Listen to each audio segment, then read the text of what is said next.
काली चाय में डालते हैं तो उसकी जो वो है तासीर है वो कुछ हद तक खत्म हो जाती है। पर आंवला शायद अकेला वो है जो विटामिन सी उबालने के बाद भी उसका बचा रहता है, काफी हद तक बचा रहता है। तो ये इसकी प्रॉपर्टी अलग है।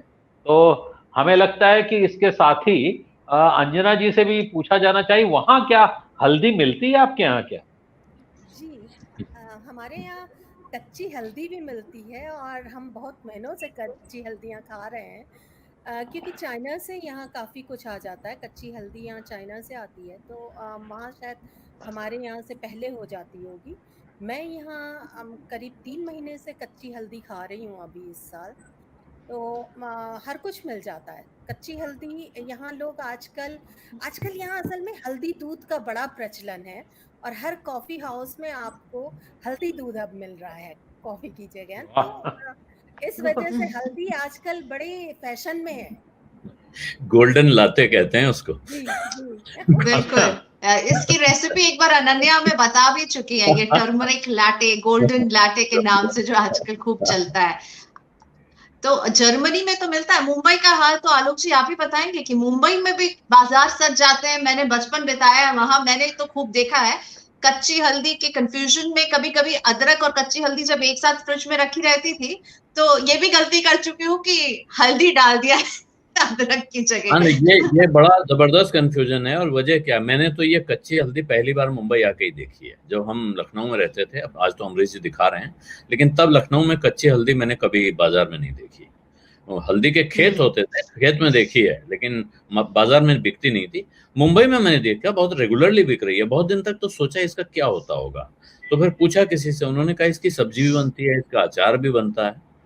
और एक बार मैं अदरक लेके आया, और जब उसको घिसा चाय में, मैं 12 महीने चाय में अदरक डाल के पीता हूँ, कोई उसके लिए मुझे जाड़ा गर्मी नहीं देखनी पड़ती है। हमारे घर में हम लोग नियम से अदरक काली मिर्च डाले बिना चाय नहीं पी सकते हैं।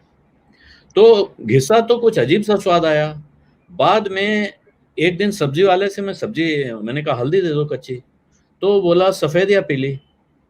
तब मुझे समझ में आया कि सफेद हल्दी भी आती है कच्ची, जो बिल्कुल अदरक जैसी होती है, जिसमें कोई ऐसा कुछ देखने में कुछ ऐसा नहीं होता है कि आप पता लगा सकें। सिर्फ जब आप खाने लगेंगे तब उसका जो स्वाद आएगा तब पता चलता है। तो यहाँ काफी जबरदस्त प्रचलन है कच्ची हल्दी का और अदरक का। और इसके साथ एक और चीज, चाय का क्योंकि जिक्र चल रहा है, तो यहाँ एक हरा पत्ता मिलता है जो लेमन ग्रास बाकी जगह उसको कहते हैं, यहाँ उसको चाय पत्ती के नाम से बेचा जाता है और वो चाय में डाला जाता है। तो लेमन ग्रास का भी खूब प्रचलन इसके साथ में होता है। अब उसके फायदे नुकसान क्या है वो तो पूर्णिमा जी बताएंगी। लेमन ग्रास चाइनीज फूड में पड़ता है खूब, लेकिन यहाँ चाय में डाला जाता है और चाय मसाला या चाय पत्ती के नाम से प्रेम से बेचते हैं उसको भी इसके साथ। आंवले का जिक्र हो रहा था, तो आंवला लोग मुरब्बा खाते हैं, चटनी खाते हैं, लेकिन मुझे अपना याद है बचपन में कि हम खाते थे आंवला बहुत शौक से। पहले तो जब पहली बार चबाया तो बिल्कुल दिल दहल जाता है, इतना खतरनाक होता है। लेकिन उसके बाद माता जी ने हमारी नुस्खा बताया कि ऐसा करो, थोड़ा आंवला चबाओ और इसके बाद पानी पीना, तो देखो मीठा लगेगा। मीठा बस ये तो नुस्खा अपने को पकड़ में। अब हमारे घर में बच्चों में सब में ये चल गया कि भाई आंवला चबाओ, इसके बाद पानी मीठा लगता है। इस चक्कर में 2-4 आंवले रोज के खा जाते थे। मेरा ख्याल है आज भी जो बच्चे नहीं खाते हैं जिनके यहाँ, वो सोचते हैं कैसे खिलाएं और चटनी बनाएं, मुरब्बा बनाएं। उस सबसे अच्छा तरीका है कि पानी मीठा हो जाता है का नुस्खा दीजिए और उसके बाद देखिए कि बच्चे कितने मजे से खाते हैं। मेरे घर में तो आंवले की कैंडी भी बन जाती है, नमकीन भी और मीठी भी घर में ही उसको बना लिया जाता है।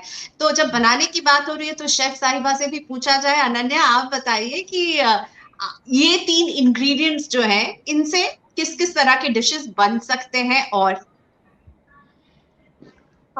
ये तीनों इंग्रेडिएंट्स बहुत ही इंपॉर्टेंट इंग्रेडिएंट्स हैं। ये मतलब होटल्स में भी और घरों में भी हर जगह यूज किए जाते हैं ये। और हल्दी के बिना तो जैसा कि अभी बताया कि खाना अधूरा होता है, कोई भी इंडियन खाने में हल्दी ना डालें तो उसमें कलर नहीं आता, तब तक वो खाना अच्छा दिखता नहीं, और अच्छा दिखेगा नहीं तो कोई उसे खाता नहीं है। और कच्ची हल्दी की भी हाँ सब्जी बनती है, उसका अचार बहुत ही अच्छा बनता है और वो बहुत ही टेस्टी लगता है खाने में भी। और फिर आंवले की बात पे आए तो आंवले की जैसे आपने बताया कैंडी बन जाती है, आंवले की सब्जी बन जाती है और आंवले की चटनी भी बन जाती है। आंवले की एक अलग तरीके की चटनी की रेसिपी मैं आज एक शेयर करूंगी आप लोग के साथ, जो साउथ इंडियन स्टाइल से बनती है, वो मैं भी शेयर करूंगी आपके साथ। और अदरक Very good. अदरक तो अदरक चाहे चाट हो या मेन कोर्स हो, कहीं पर भी अदरक हर जगह यूज की जाती है। चाट में भी अदरक ऊपर से डाल के खाई जाती है, वो भी स्वाद बढ़ा देती है उस चीज का। होटल में भी हम कोई भी चीज गार्निश करने में अदरक का बहुत ज्यादा यूज किया जाता है। वो हमेशा आपको जूलियंस में कटे हुए, लच्छे में कटे हुए वहां मिलेगी आपको काउंटर पे, जो गार्निश करने के लिए यूज की जाती है। तो अदरक बहुत ही हेल्दी चीज है, तीनों ही बहुत हेल्दी है। आंवले में विटामिन सी का काफी ज्यादा होता है, और ये तीनों ही होटल्स में काफी ज्यादा इस्तेमाल की जाती है। चलिए, तो अदरक जैसे अनन्या लखनऊ की में आंवले की बहुत चटनी मिलती की है। रेसिपी जानने के लिए बने रहना होगा।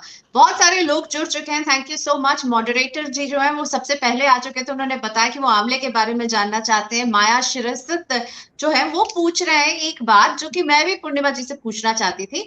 कच्ची हल्दी का इस्तेमाल पूर्णिमा जी कैसे कैसे किया जा सकता है? एक तो खैर हल्दी का मार्केट बहुत गर्म है, किसी ने लिखा भी है कोरोना की वजह से, लेकिन कच्ची हल्दी को क्या हम